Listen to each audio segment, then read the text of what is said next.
Pat Mayo Hour.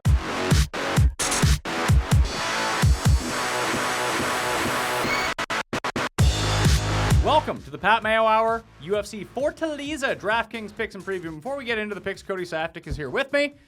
Just wanted to talk about a few things right off the top. People are going to be upset when they see that this is basically what is remaining of our content. I'm not an employee of the Fight Network. I am employed by the Fantasy Sports Network. We receive just as many cuts as the Fight Network has. We're going to try to bring you as much content as we get going. And I'm sure you're involved in that too, trying to create new content and do everything. But before everyone just gets all up in arms about everything, the one thing I do want to say is we lost a lot of friends here, and people who brought a lot of this content, people that worked on this show, people who worked on your show. Yeah. And it's been rough. So in lieu of saying, you can get back to calling me a fag next week, basically. If you have the time to do something like comment, reach out to Paul, reach out to Robin, reach out to Ramdeen, reach out to George Huffman, and everyone else, Matt Locke, that you can find that worked at the Fight Network, and just tell them you appreciated their work. Because this is a shitty situation, and this is real life. People got bills to pay. People need to find jobs. And a quick pick-me-up is something nice you can do this week. And we're going to try to do it. Unfortunately, if people are wondering the reason why all of this happened, the company said, you know what, we're going to double down, put all our money on Cody's picks from last week, and didn't work out. Why would you have to put that kind of shade on me? I got to throw it all to you. Yeah, you know what I was going to say. On one hand, it's a very sad situation. I myself lost pretty much all my best friends, but Me too. There's nothing you can just wallow in the past. We have to keep moving forward. I am by no means, you are by no means replacing anybody. This was not our choice. This is something we did not want. I could never fill Robin Black or John Ramdeen's shoes anyways. And just a quick tidbit, I met those guys for the first time in 2008. And I told John Ramdeen in particular, I'm going to work with you someday, man. And I did. And in many ways, I lived my dreams while they were living theirs. And I just hope that this is not the end, I mean, this is a 10-8 Frankie Edgar Gray Maynard first round, but the ref hasn't waved it off yet. And there's 4 more rounds to go. So the only thing I could possibly think of that could ever put me in a slightly better mood would be to talk some MMA. So let's get right to it. Before we get to that, there's no bookie beatdown this week, but hopefully that's something that will not be going away. Yeah, for sure. I mean, listen, the support's there. We've had some of the best fans. The network's had some very great fans. So we've had the support. People do want to see the show return. Obviously, there's some logistical issues now with Paul not being in office, but that's something that you can overwork. Let's say this is life, man. This is not just our jobs. This is life, and everybody's dealing with something. And you always hear that age-old saying, like, there's 2 things that are guaranteed in life. You're going to die and you're going to pay your taxes. But there's actually 2 more guarantees in life. At some point in your life, you're going to get broken up with, and at some point, you're going to get fired. And they both suck, man. They absolutely both suck. But in both instances, life has to go on. Things have to go marching forward. And if we need some positivity, if anybody needs some good news in an otherwise awful week, then let's hit some winners, Patrick Mayo. 2 more people I want to throw a quick shout out to that worked on the show. Adam Rapkowski, one of our best friends, guy we went to college with and worked for the past 6 years. Yeah. He's no longer switching the show. And Colin Mina, who made all the graphics for both Bookie Beatdown and the show. We wish them all the best. Anything we can do to help. Like I said, if you get a chance to stay off the hate for 1 week, come back next week and just be as vicious as possible. Yeah, exactly. We don't care about that. Exactly. What we care about is that if you can do anything, just lift the spirits of a few people, because it's a shitty situation, like I said. And just even a little bit of good news. Just thanks. Because of you guys, I never really appreciated all of the great work that went on Fight Network until I had to watch Mayo and Cody here.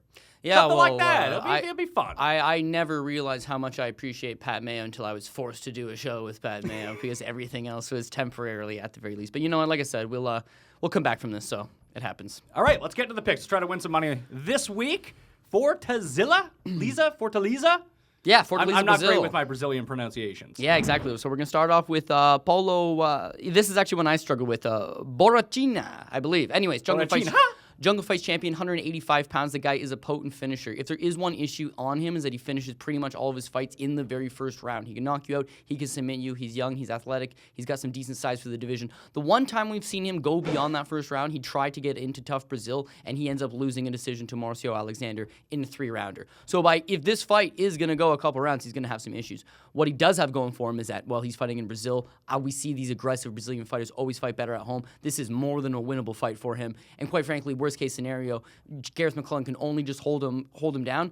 But this is Gareth McLellan we're talking about. The only person having a worse week than me is Gareth McLellan. His career in the UFC has not been going good so far. He does have one victory in the UFC. I am going to give him props for that. To my knowledge, I think he's only the second South African to ever win a fight in the UFC. The first one being my boy Trevor Prangley. But this guy's average at best. I'll give him one thing. He's a 35-year-old former rugby player. He is big, he is strong, and he will try to hold you down. And his last fight against Alicio Di Chirico happened in Vancouver, Canada.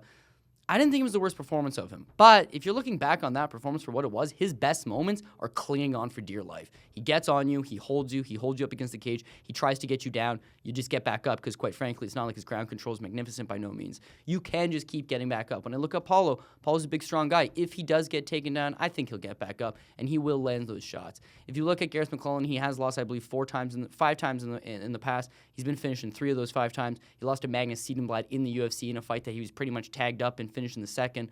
I do think Paulo does the exact same things. Is this guy a world beater? I don't think so. Is he a prospect worth keeping your eye on? Possibly, but is this the first fight, a great first fight for him in the UFC at home in Brazil against a more than capable opponent that's probably here to make him look good and will likely get cut after this? Yeah, so I got to roll with it. He's not overly expensive at 9,100. More of a GPP play, Pat, but honestly, when I'm looking at this team... You just like him to win anyway. I just like him to win, so I'm going to take him for cash as well. So he's going to lead both teams off here, the cash and GPP team. Tim Means doubles up on both as well. Yeah, Tim Means, if you're thinking about taking Alex Oliveira as a value pick, not a bad move at all. Alex Cowboy Oliveira is a good fighter. He is supremely well valued. Here's my one issue here. These guys were supposed to fight, they did fight at UFC 207, the card that I was at in Vegas.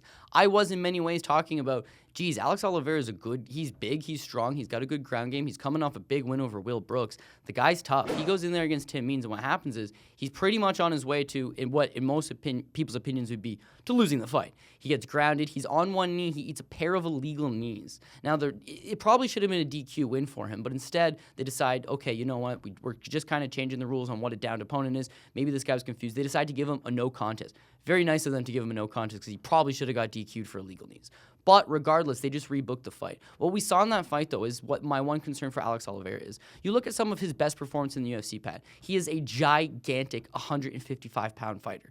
Now, when he fights at 170 pounds, well, he's not really all that big. And when you take that size and that strength away from him, he's not as good. And in performances that he's struggled, namely the Donald Cerrone fight, which is at 170 pounds. And once he gets taken down, well, now he's a smaller guy. He's not that big, strong guy. He can go out there against smaller guys and control them. But as I mentioned, as he moves up to 170 pounds, not so big. So as I talked about that Will Brooks fight, Will Brooks is the former Bellator champ. Will Brooks is a G. This guy's a stud at 155 pounds. Now, what Alex Oliveira does to him, which is not very fair, is that he misses weight by 5 pounds. He comes in at 160. Now, as I'm talking about, the guy's a huge 155er, but not a big 170. He cheated Will Brooks in the sense that he was way too big. Will Brooks tired out, and by the 3rd round, Will Brooks, tired, broken a rib, succumbs to strikes from Cowboy. Now he's taking on Tim Means. Tim Means, I get it, used to fight at 55 too.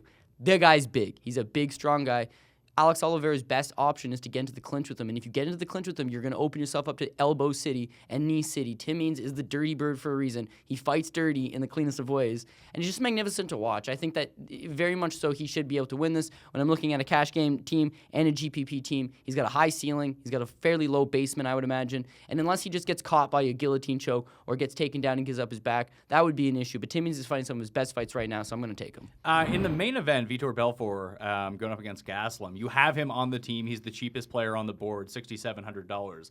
Is it that you think he's going to win, or is it that you think he's going to go all 5 rounds? No, it's actually neither. I don't really think he's going to win. I don't really think he's going to make all 5 rounds. But for $6,700, I'm willing to take the play on that. Okay. Vitor Belfort's a striker first, right? And if Kelvin Gastelum comes into the mentality of, I'll just take this guy down and pound him just like everybody else has, just like Jacare has, just like Mousasi has, and just like Chris Weidman has. But there's a couple differences. One, he's not either of those guys. Let's be honest here. He's Kelvin Gastelum. He's not a top 5 middleweight in the world. And he's very, very talented, and he's young, and he's building his way up. I got nothing but respect for this guy. But let's just take it for what it is. Vitor's technically speaking here taking a step back in competition. Also with Kelvin Gastelum, the guy's a former 170-pounder. He was unable to make 170 pounds for a number of fights, which ultimately led him to getting bumped up to 185 pounds. When you're Vitor Belfort, you're someone who's challenged for the 205-pound UFC title. You're an astronomically big 185-pounder, and you're someone who's even offered to fight at heavyweight in the past, tried to take a fight at Affliction 3 against Fedor Emelianenko, who's a 240, 250-pound heavyweight fighter. So there's not going to be a size issue with Vitor. Now, if you're Kelvin Gastelum, you're young, you're brash, you're headlining a card in Brazil, I very much think that he's going to go in there and he's going to want to exchange hands. Just like he did in the Tim Kennedy fight, he's going to try to overwhelm Vitor Belfort. He'll take that chance. He'll play into it. Could Vitor clip him? Yes. Will Vitor clip him? Yeah, I mean, that it's an MMA fight. Anything could happen. But for $6,700, I think Vitor's going to get a couple rounds in him, and it'll be a couple rounds of him striking for the most part. This is not the sexiest pick in the world. Could he win? Yeah, absolutely. What are the odds on this Vitor fight? Belfort. He's like a 4-1 dog. 4-1 dog. Hey, I hit a 5.5-1 dog in Toutmaster last week, so that worked out. Elkins. Darren Elkins. I tell you what. And was that the worst performance anyone's ever won with?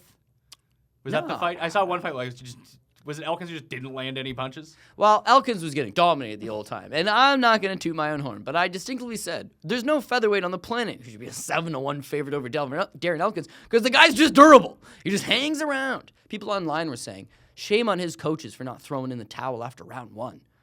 Well, good thing they didn't. Shame on you for not coaching Darren Elkins because you would have screwed him, pal. Darren Elkins is a tough guy. This is a different situation altogether because Vitor Belfort is not a durable guy. He's turning 40 in in a month or two. He'll be 40 years old officially. He's long in the tooth. He's been there for a long time. He's been finished his last number of performances. The only one taking grace I'm going to have here is that he's super cheap at $6,700. He is, at the end of the day, Vitor Belfort is on paper better at striking, is on paper technically better on the ground. And could he just make something happen in his hometown the way that he's had this magic happen in the past? Sure, he could. Is Kelvin Gastelum rightfully the favorite? Absolutely. And would I have tried to get Kelvin Gastelum on my team? Yes, but $9,500, I thought that was a very, very odd price point. He's obviously got five rounds to deal with and is the favorite nearly to 5-1 tune. So I do get it, but $9,500, I just couldn't afford him. Well, and we do have two $9,000 players on our team because of this, because we went down to Belfort at $6,700. Well, that's why he's a cash. Vitor is the definition of GPP, if anything, but $6,700, I can put him on a cash game, figure out everything I need, and if the guy gets 20, 30 points, I think I'm going to still be okay. Yeah, because we're just trying to beat half the field here. We're not trying to win. We're not trying to come in first. It'd be nice if he won. Listen, that'd be a huge boost to this lineup. Spinning heel kick to the face, Vitor Belfort. Listen, if Belfort wins, this cash lineup turns into a GPP lineup real quick. Yeah, I was going to say, actually, when I made them both, I was like, you could field the GPP as a cash and the cash as a GPP. I think they'll both do okay. They're similar in spots. Tell me about Kevin Lee, though, at 8,300. Yeah, Kevin Lee. Kevin Lee's monster. I've been watching this guy for a long time. He's out of Michigan. He spent a lot of his early upbringing in Montreal, just in terms of his pro career, not training here, but he was managed by Stéphane Patry, who's a Quebec promoter. Quebecois? Yeah. Patry's actually with him over right now in Brazil. The guy's a stud. He's someone who has something like 8 siblings. So when he finished high school, he had a scholarship to go wrestle in college. He didn't really have that option because he had to be the primary caregiver for his family. Turns pro. Doesn't wrestle in college, but just that youth and that athleticism, he's applied that to MMA, and the guy just develops every single time now. He hit a tad bit of a rough patch where Leo Santos catches him, knocks him out. He's a little tentative in a couple fights. His fight with Efren Escudero was ugly. But what you have to realize with a 22, 23, 24-year-old athlete is that the improvements they're making is very marginal every single time out. And in his case is that he works with killer's row of guys in Las Vegas, and they call Las Vegas the fight capital of the world. But he's able to go out there and work with Robert Drysdale on his grappling, and he's able to work with Dewey Cooper on his striking, and he goes down to the Mayweather gym and works with high-level boxing trainers. The guy's just committed to his craft. He's committed to what he does. In fact, his little brother Keith Lee is now also a professional fighter as well, so fighting's just in his genes. It's in his genetics, and in his blood, and he does it extremely well. Why I like the guy is he's really got back on track in his last couple performances. He looks better than ever. His wrestling, as I talked about, is top-notch, but his striking is very smooth. He's getting better every time. He used to stick his head up a little bit when he was throwing that jab out, but now he's just smooth with the jab. He's making a lot of improvements, and above all else, I'm huge on confidence. You got to be a confident fighter. Conor McGregor could be the greatest fighter of all time, but what he's got going for him especially is that he's really confident. So if he just even believes he's going to go out there and knock you out, taking that self-doubt out of his own mind is a huge thing. Kevin Lee believes he's the greatest 155-pounder that's ever walked the planet. And you know what? If you believe it, then how can it not be true? And I really do. I'm behind him in that regard. Now, he's getting a fight with Michel Prazeres, and this ain't sexy by no stretch of the imagination. Oh, sorry. He's getting a fight with Francisco Trinaldo. And this is not sexy in the slightest bit, because Trinaldo's on an 8-fight winning streak. The guy's got proven results. But if there's one thing I'm taking out of this is that when we're watching Trinaldo here, right, it's like, wow, he'll get out-grappled here. Damn, the guy's grappling's pretty good. Wow, he'll get out-struck here. Damn, the guy's striking's pretty good. Well, he'll get taken into deep waters here, and he just does not swim. Cardio actually checks out. He's looking good every single time out. But what we got here is we got a 35-year-old athlete in Trinaldo against a 25-year-old athlete in Kevin Lee. And I think that youth and athleticism will go a long way. I'm not saying this is a walk in the park. This is by no means a walk in the park. If you want Trinaldo, who's a slight dog in the betting line, and really... and he's 7,900 on DraftKings. Yeah, it's really not a bad move. I mean, you want to talk about whether the guy's not a striker. He knocked out Chad Laprise, who is a striker and has, I think, pretty good head movement, but he clips him and he puts him down. If he gets you down, he'll beat you up. I mean, he looks good every time out. But I think we've seen the best out of him. What we've seen over that 8-fight winning streak is overachieving. And it's, wow, this guy is very good. And we all underestimated his skills for sure. He's a talented 155-pound fighter. But that's the best version of him I think we've seen. And I don't expect him to get a whole lot better. Whereas I'm talking about Kevin Lee, the guy just gets a lot better every time out. And the best is just yet to come. Is this the moment where the up-and-coming fighter meets the guy that is not going downhill, but is kind of plateaued? Yeah, I'm thinking it personally. For $8,300 on a cash game team, I'm certainly willing to find out. Fill us in on the rest. Okay, so we're going to move down to Betch Correia. She's $8,000. Betch Correia challenged Ronda Rousey for a world title. That's and lost. Yes, and lost. I know that. Spectacular fashion in her own backyard. Not a great performance for Betch Correia. What I'm going to give her is that even though she's 33 years old, she's another girl that at least continues to make improvements. When she had fought Ronda Rousey, she mostly got the fight because of this gimmick. It's 4 horsewomen. Oh, I beat one of them. Oh, I beat another one of them. Goat Ronda into the fight. Made sense for Ronda because I got to beat this girl. Made sense to the UFC because she could beat this girl. Put the fight together. It's the fight after the Ronda Rousey fight. She takes a little bit of time off. She comes back against Raquel Pennington. Now, Raquel Pennington is big. She's strong. She just retired Miesha Tate. She's got all the goods possible. Betch Correia goes out there, and I thought she outworked her. I thought she probably should have got given the split decision, which she did not, but nonetheless, it was a good performance out of her. She rebounds the second time around, her second fight after the Ronda loss. She picks up the win. Once again, it's a split decision win over Jessica Ai, but Jessica Ai is a girl that is a good boxer. She was a girl that had a lot of hype behind her. She's a girl that's at least adequate in the division. And once again, it's Betch Correia's ability to go out there and just kind of outwork her opponents. So her last fights have been splits. If this fight's going to be a split again, it's in Brazil. She is the favored Brazilian fighter. I think it's going to go her way. On top of that, Brazil's really been marketing 4 key fighters for this card, her being one of the 4. So I know that the interest is there behind her. She had spent some time at American Top Team in the States. I think that's where I was starting to notice the improvements in her. I think she's starting to look sharper. Her cardio's a bit better. Her output's better. She's someone who's very wild generally, but I mean, she was tuning up. Her game plan was even better. I think because this card's in Brazil, she did not go to American Top Team, which is obviously in South Florida for this card. I think she's just remained in Brazil. Either way, she's going to have the comforts of being at home. She should be able to get the job done. And Reneau, sorry. I said Vitor Belfort will be 30 or will be 40 in a couple weeks. She's going to be 40 in a couple weeks. I think her birthday's in like a month or something. She's turning 40. She's a school teacher, full-time school teacher. She said that she started fighting professionally, and I quote, to put money aside for my kids' education. What a noble cause, man. What a noble cause. But when I talk about fighters peaking and performing at their best, we've seen the best side of Mary Reneau. Betch Correia, even though she's 33, she's still 7 years the junior. She's going to outwork her. She's going to pick her spots. If it is a close fight, she'll get the nod. Cash game team 101. I did play her in a GPP. I don't expect to finish, but just that work rate might be able to get me enough points to justify it on a GPP. But cash game all day long. And as we talked about with Vitor Belfort. Last guy.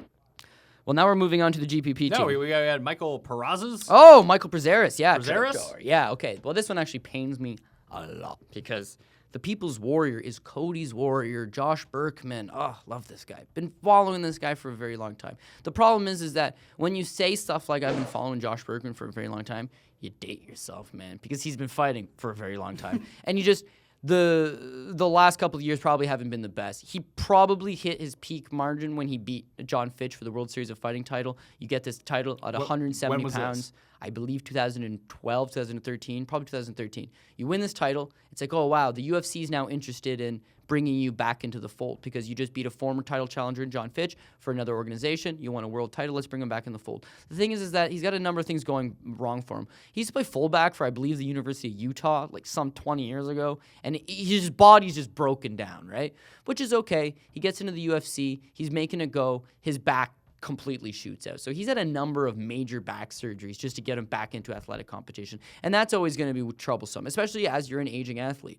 Beyond that, the guy was known, Pat, as just big, strong. The guy played fullback, big, strong, ripped guy. Short, stocky, but in fantastic shape. It was almost a miracle that the guy could make 170 pounds. And you talk to him and he says, I walk around at 200 plus. Wow, it's a miracle you can make 170 pounds. But as he's gotten older and as the sport's changed and now people are not able to take, I'm not saying he's a cheater, I'm saying people aren't able to take certain things that they were taking before just because, the game's changed. USADA has now red flags things like Lyoto Machida. You take one thing for 10 years, all of a sudden the next day they're like, that's illegal, you're a cheater. What do you mean? I wasn't a cheater yesterday, I'm a cheater tomorrow? It makes no sense. In his case, he lost a lot of the mass. Who knows if that's the bad back? Who knows if that's a changing landscape? Who knows if that's him realizing I'm just not big enough to be a welterweight anymore? But he moves down to 155 pounds. And at 155 pounds, I believe he's 1-3. He has not looked particularly good. His last fight against Zach Otto is a short-nosed replacement, unheralded, and comes out there and beats Burkman by split. Should have been a unanimous. He just quite simply outworked the veteran Burkman. There's no doubt Burkman's got tricks up his sleeve. There's no doubt that he might be able to be something, not be something. There's no doubt that he could be an adequate gatekeeper to the division. But now he's going to Brazil to take on the local Brazilian fighter who's on a bit of a roll himself, who's been fighting at a higher level recently than Josh Burkman. And my final point on this one is that there was I'm watching the news, clipping. Someone says it'd be a news clipping, right? And it's about this gym in Utah that got busted, and it's called Iron Addicts. And the cops raid the place because it's a steroid front. They're selling steroids inside the gym. Apparently, it's a well-known thing down there. And they're talking to members who are like, "What? I never knew." Burkman's taking a nap in the place, and when they talk to him, he's just dazed. He's just I don't know what happened. I was like, oh, son of a bitch, Josh Burkman, fuck.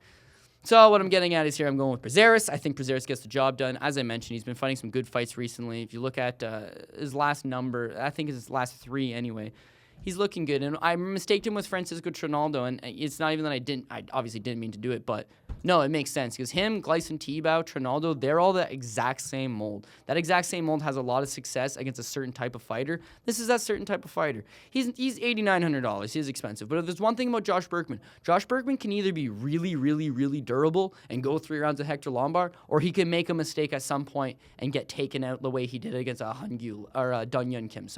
So could the finish materialize? Yes. Is it more of a safe pick on a cash game? Yes. But for $8,900, I have to at least have the ability to get a finish here, and that ability is there. All right, GPP team, we're going with Paulo, we're going with Means and Correia, but we have 3 new faces. 3 new faces. Shogun Hua. Once again, if you're looking for a cheap team, you're looking for a punt guy, Jean Villante, his opponent, not the worst play. The guy is supremely valued, he is cheap, and he's someone that has a chance of knocking out Shogun Hua. My issue here is that the guy seems to have 0 fight IQ. Does he also get knocked out at the same time? Yeah, that's pretty much exactly it. He's a killer, be killed kind of guy. When he's on, he goes out there and he can put hands on you. He can knock you out. But once again, he catches a Corey Anderson, it's a big win for him. You can catch a Anthony Parash, it's a big win for him. But the way he fights is just so barbaric. And his last fight against Gamzatov, this is a fight that you're clearly winning. This Gamzatov guy now. I'm going to pull Alex Jones here because this is a pretty greasy theory. The guy probably hasn't had an ACL in at least 5 years, right? He hobbles around like an old Russian guy. And it was like, this guy's looking to cash in on a couple fights in the UFC. He shows up, knees gone, and right away he's literally hopping on one leg, swinging heaters at Jean Villante. These heaters happen to land on Jean Villante. He's in a world of shit. Good thing for him, Russian guy's literally got one leg, and he's able to come back and get the win. Shogun has both of his legs, just barely. He's had major knee surgeries on both of them.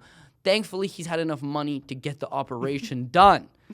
He's getting a little bit older, there's no doubt. He's got a lot of mileage on him. He's got a lot of wear and tear. But the one saving grace is, well, he's won his last 2 fights. In his fight against Corey Anderson, he showed that if he can land early, he can still hurt you early. He's still a good striker. He's still got some power. The game's changing. He sure as hell ain't what he used to be. So we're not taking him 2 years from now, but we're taking him today.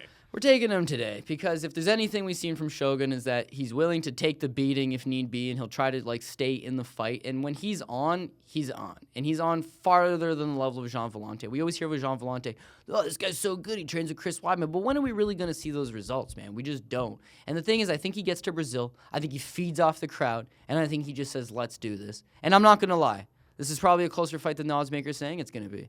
But I had the money.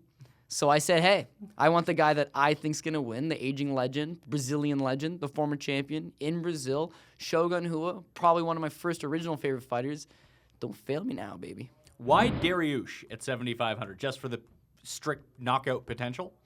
Not the knockout potential, more the submission potential. Okay, finish potential. Yeah. Benil Dariush, someone that obviously he's the American fighter. Technically, well, he's not really American, but he's an American fighter. And he fights under the flag? Yeah. I'm drawing an exact blank. I was going to say Iran, but I don't think that's what it is. But wherever he's Syria? from. Something along those lines, but lives in America, out of California, and he trains with a lot of Brazilian fighters. But it's worth noting that he himself lived in Brazil for a number of years, and he pursued a BJJ World Championship, which he actually won. Beneil Dariush is extremely well-rounded. This is a fight that I would once again favor his opponent, Edson Barboza, but when I look at the price on a guy like Beneil Dariush at $7,500, I'm willing to take that play, especially on a GPP team.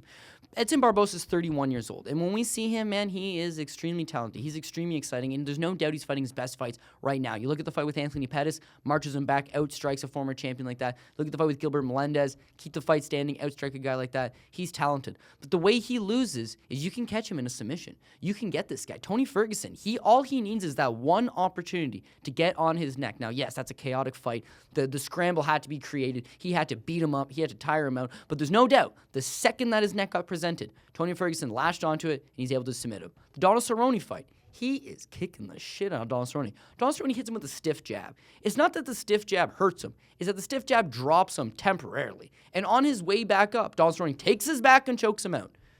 You can choke this guy out. When I look at Beneil Dariush, a black belt, he's better on the ground. He's, as I mentioned, he didn't win a world title as a black belt, but still winning a BJJ World Championship is nothing to write. It is nothing to joke around about. And the thing is that he's 27 years old. Every time we see him, he is getting a little bit better, a little more confident, a little more competent with his all-around skill set. And him training with Rafael dos Anjos, the former 155-pound champion, that gets him ready in many ways for a guy like Edson Barboza. Can I go out there and outstrike Edson Barboza over the course of 15 minutes? Not likely. But can I use my striking in such a way to keep the fight interesting, to cause him to try to come in on me, to create a scramble, to get that takedown, to take him down and then submit him? Why isn't the possibility there for $7,500? Beneil Dariush has got as good of a shot as anybody else. And as I always say, and I'm going to continue to say this, my last point on this is Beneil Dariush is brilliant, man. He's very, very, very smart. So he's able to adapt in the ring. With Barboza, not saying he's a dummy, not saying anything like that, but once panic starts, he doesn't make the necessary adjustments. That's kind of what's cost him in his career, is that second level, that being able to make a mid-fight decision, whereas Beneil Dariush is literally writing a novel in his head as he's fighting you. He's a very, very bright prospect. At 27, I'm still going to call him a prospect, but let's face it, he's already established in the division, so he's beyond that at this point. Joe Soto is $7,600, and he's on the team. Yeah, Joe Soto. Another one that's, not the sexiest pick in the world, but once again, he's $7,600. Joe Soto used to be John Jones's roommate at Iowa Central Community College, Does he do cocaine like John Jones? God, I hope not. And if he does, and, let's not rule it out, he hasn't in his last couple of fights because he's been looking good. Now, Joe Soto, as I always talk about, this guy can wrestle. He can wrestle big time.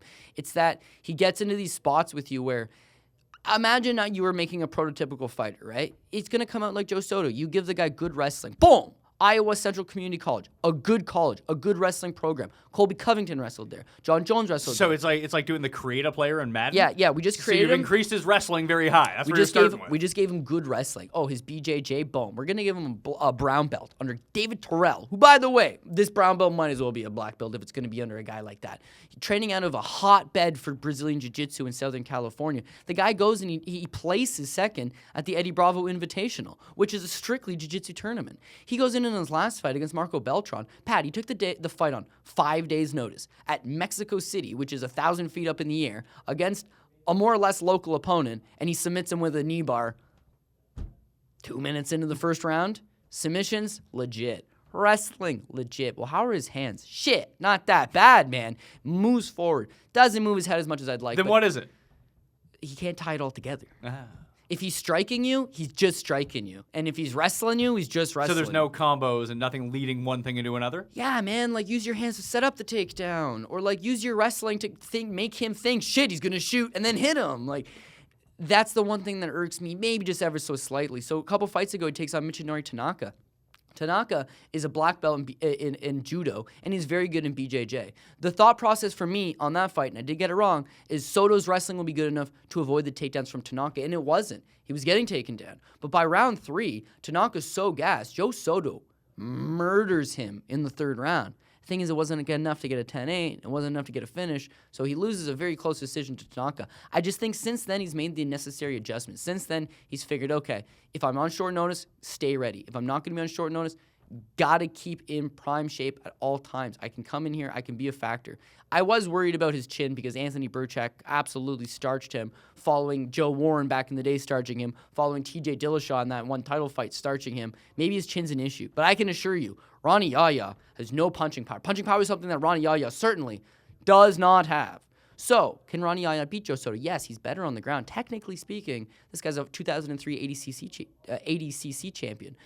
He's a G. He's a gangster. He'll be able to probably control Joe Soto. But the thing is, he's not physically strong. And when he goes for takedowns and he doesn't get the takedowns, flops. He's a flopper. So if you look at his last fight, is against Tanaka, the same guy we just talked about with Joe Soto. And he's dominating Tanaka in the first 2 rounds. And in the third round, he's completely gassed. Tanaka's the guy turning it up on him in the third round, trying to finish him. He doesn't have the gas tank. Soto does have the gas tank. He doesn't have the wrestling. Soto, at least on paper, has the wrestling. This guy can't strike to save his fucking life. Joe Soto should be able to box him up standing. The only one question is, if Joe Soto makes a stupid decision and ends up on the ground and Yahya's able to get on top of him, who knows? But to be perfectly honest, Joe Soto trains with a lot of black belts, right? So Ronnie Yahya is not something new to him. He should be able to thrive here. He should be able to get the win. Do I think this is a finish because it's on a GPP? Not necessarily. The way it's playing out in my mind is Joe Soto just beats this guy for 2 of the 3 rounds. He gets a decision. It's a good decision. But when you're a guy like Ronnie Yahya and you're very one-dimensional and that one trick does not work, you tend to give up on yourself. And if he gives up on himself, Joe Soto will just pound him out. Okay. In the coming weeks, we're going to probably extend this a little bit and try to go fight by fight by fight. Not to like replicate what Bookie Beatdown does, but to get that information out there because there are certain fights that we just don't talk about.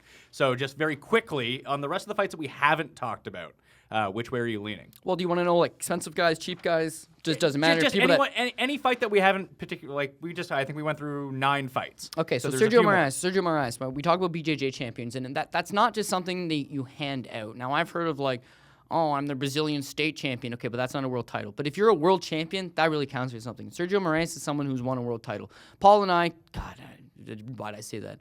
Paul and I used to say, though, Sergio Moraes is your BJJ coach, is BJJ coach. The guy's just off the chart. That's who he is. Problem is, what was I saying 2 minutes ago against poor ring IQ? This guy has no ring IQ. Sometimes he just opts to stand for 15 minutes. And his stand-up is lackluster. It's there. It exists. But it's not spectacular. The Laurent Chagas fights, what are you doing, man? You need to get into gear. His fight with Amari Akhmedov, he knocked him out in the 3rd round. Wow, was that ever frustrating to watch. But what I'm getting at is that he's a good striker. He's very excellent on the ground. And he's someone who's good in the division. Now, you look at his opponent, Davi Ramos. A couple issues with Davi Ramos. Davi Ramos is 1, taking the fight on short notice. 2, first UFC fight, and he fights at 155 pounds. So Davi Ramos is moving up a weight class on short notice to take on this BJJ world champion. The thing is, Davi Ramos is a BJJ world champion, so man, it's gonna be good times. They always say Brazilian Jiu-Jitsu was created so the smaller man could defeat the bigger man, and that's right. But when both guys know Brazilian Jiu-Jitsu, the bigger guy tends to win outright. Sergio Moraes should be able to beat this guy. Thing is, his ring IQ is so non-existent. I decide to keep off of him, but I can see some people taking the move. Ray Borg gonna win or no? Okay, Ray Borg, saw him at UFC 207. The guy is so wiry, he's so strong, he's so unbelievably good in the scrambles. The future is very bright for him. He's got a couple issues going his way. Once again, he can't really make 125 pounds. He's missed weight 2 times. He got sick against Ian McCall trying to make 125 pounds. And when he does make the weight, he does not look good. When I saw him in Vegas, he didn't make the weight. He still kind of looked sick, but he performed well. You're going to take this guy, and you're going to fly him to Brazil and expect him to make the weight under those conditions? So this fight could be canceled, for all we know. It could be canceled, for all we know, but I think Borg is going to stay the course. The issue with Borg is that when you're that young and you have that much energy, he just scrambles. Now, against Louis Smolka, his last opponent, Smolka gets in a lot of favorable positions, but Borg is so strong, is so youthful, and just explode, get out of those positions, and he just handles Smolka. The issue is, when you're looking at someone like Yusir Formiga, his opponent, BJJ world champion, bing, bing, bing, bing, here's another one. The thing he's got going for him is that he takes the back better than anybody in the UFC. And if you give a guy half an inch and he can take your back, he will. The way Borg fights is there's so many scrambles, that opportunity will present itself. And if anybody can capitalize on those small opportunities, it's Yusir Formiga. So I think Borg screws up at some point. Formiga takes his back. But once Formiga takes his back, he'll hold on, which is not going to score a whole lot of points if you got Formiga. And Borg's not going to score a whole lot of points because he's going to have a human backpack attached to him, right? So I avoided that one as well. But I really did think about Borg. I thought about it.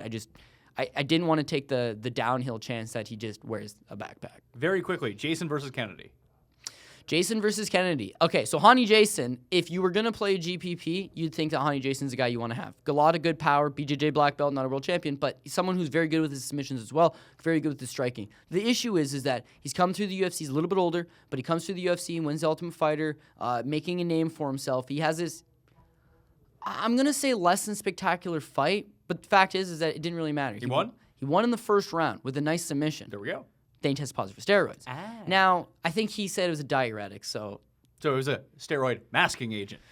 yeah, either that or he was using it to help cut the weight. But regardless, since the positive test, he doesn't look phenomenal by no stretch of the imagination. He looks okay. As I talked about, he's getting a little older. I think he's 32 years old anymore. And where I talked about GPP play, that explosiveness, that like edge, he's not Pepe, like that edge, it's not there. He doesn't have it. And I think that in his last couple performances has been really hindering him. The last time he actually won a fight, it was in Brazil and against Steven Seiler. He hurt Steven Seiler. The ref very much saved him because Steven Seiler is fine and is probably on his way of just recovering. And the ref's like, whoa, whoa, whoa, whoa, this one's over. People always say hometown cooking is just the judges. No, it's also the referee not docking you points for grabbing the fence or eye poking him, docking your points in early stoppages. That was the last time he looked good. Outside of that, the guys had performances where Peralta is getting a split decision over him. He's getting knocked out by Jeremy Stevens, who just boots him in the face. He's seemingly lost a little bit of that luster that made him something. Make a pick. Jeremy Kennedy. Jeremy Kennedy's from BC. He's from Canada. He's 9-0. His last fight was at 155 pounds, where he beat Alex Ricci, who is a lightweight. He's moving back down to 145. We've never seen him get rocked because it's never happened to him. He's undefeated. We've never seen him really take those bad gut check performances, but he is big, he is strong, and he can hold you up against the fence. When I look at Bezeha, Hani Jason, that's probably the one place that you can really expose him. And my final point on that is that Jeremy Kennedy's like number one training partner, the guy that's probably been the biggest influence on him, has been Bibiano Fernandes. Bibiano Fernandes is a Brazilian fighter who lives and trains full-time out of Vancouver. He's taken him out early. He's shown him the ropes. He's gotten prepared. And who better to train for an opponent of this magnitude than a guy like Bibiano Fernandes? So I think Jeremy Kennedy gets the job done. Although, probably by decision. Fair enough. But at $8,100 for you, I guess, is he more of a cash game play than a GPP play if you were going to use him? Cash game team, yeah. And listen, I did think about getting into my cash game team. But because he's heading over to Brazil and he's taking on an opponent that traditionally does have a lot of power and good grappling chops, it is a risky fight. Bets right now. Is there any line that's off with the DraftKings pricing? Like, is there a favorite that's like $7,500 or something? Because that happens every now and then. Yeah, now and again you do see it happen. Are they getting better with it? It just depends. It's not that they're not getting better with it. I think you look at a perfect example is, say, Alex Oliveira. He's $7,200. Or even Benil Dariush. He's $7,500. Or even a Joe Soto. These guys are all pretty much even money. They're like plus 110 kind of thing? Yeah, they're in that even money range. However, when DK is looking at it, it's like, well, even if they do win, they're not likely to score a lot of points. Yeah. So you could be even money. You could even be a favorite, and you could be well priced. But for people that are looking just for those finishes, they're looking for those big performances. We had somebody last week. Luke Sanders. Oh, God damn it. Anyways, the guy loses, and he was pretty cheap at like $7,800. But he landed 120 significant strikes before getting caught in that second round knee bar. He lost and still scored 50, 60 points. That's good. You want to try to find those if you're going to lose. It's rare. It doesn't happen all that often. But there is when you can see certain pricing. I think they pretty much got it right this week. I see a lot of decisions on this card personally, which is not typical for Brazil. You get a lot of finishes in Brazil. I do see a lot of decisions, so I'm thinking you're going to need those high-scoring, high-volume decisions. Yeah. Is there any particular bets that you like this week? Yeah, you know what? Two things I'm going to be perfectly honest with you. One, it is a tough card. Second thing is, I've put in a fraction of the research on this card that I normally would because it's been a tough week, man. I mean, I've been more or less living out of a bottle, and it's hard to really pay attention to the fight when there's 4 guys fighting instead of the average 2. So, I'm committed to it. I'm obviously going to, before I lay my money down, I just laid a bunch on boxing. Afternoon boxing from Belfast, Ireland, baby. Safman's back. Oh, God, I'm so sad. What I'm saying is... Release some picks on Twitter. Yeah. People usually message me, what are some good parlays? I'll give you a 3-fight parlay, give you a 5-fight parlay. If you have any questions, you know how to hit me up. And as you said, don't just hit me up. Hit Paul up as well. The guy's brilliant. He knows what he's doing. And I'm sure he'd love to hear from the guys. Yeah, so hit up Paul, hit up Robin if you can find up Ramdy. And like I said, everyone who used to work here. Good dudes, man. Listen, this is very, unlike most TV stations and companies, this kind of is like a family atmosphere. Everyone's friends here. Like legitimate friends, not just people who work together, and it sucks losing everyone. And like I said, if you can give him a quick pick-me-up, that'd be awesome. Yeah, absolutely, man. I couldn't agree more. It's nice to kind of get out here and try to get back to the routine because it'll never be the same, but you got to start somewhere. And thanks for talking MMA with me, Pat. I know it's not your favorite sport in the world, but it'll grow on you. Listen, we can provide a little bit as long as we get you back on the air telling me about the fights. We can get back in the winner's circle, winning some money. People like to hear about the fights, so we'll see how it gets distributed. Maybe it gets chopped up. You'll probably be able to access it in a full version. I'll try to work on, see if we can get Bookie Beatdown back at some point, which would be awesome. Cody Saftic, check him out on Twitter at CJ Saftic. If you want to hit up Paul, you can follow him at Paul Shag. And let him know you're thinking about him, misses work, and we'll try to get Paul back in the loop as much as we can moving forward. I'm Pat Mayo. You can follow me at the PME. And remember, subscribe to the Pat Mayo Hour on YouTube under the Fight Network or Fantasy Sports Network banner, or on iTunes, Stitcher, Podomatic, Audio Boom, iHeartRadio, and Google Play under the Pat Mayo Hour. Good luck this week. I'll see you next time.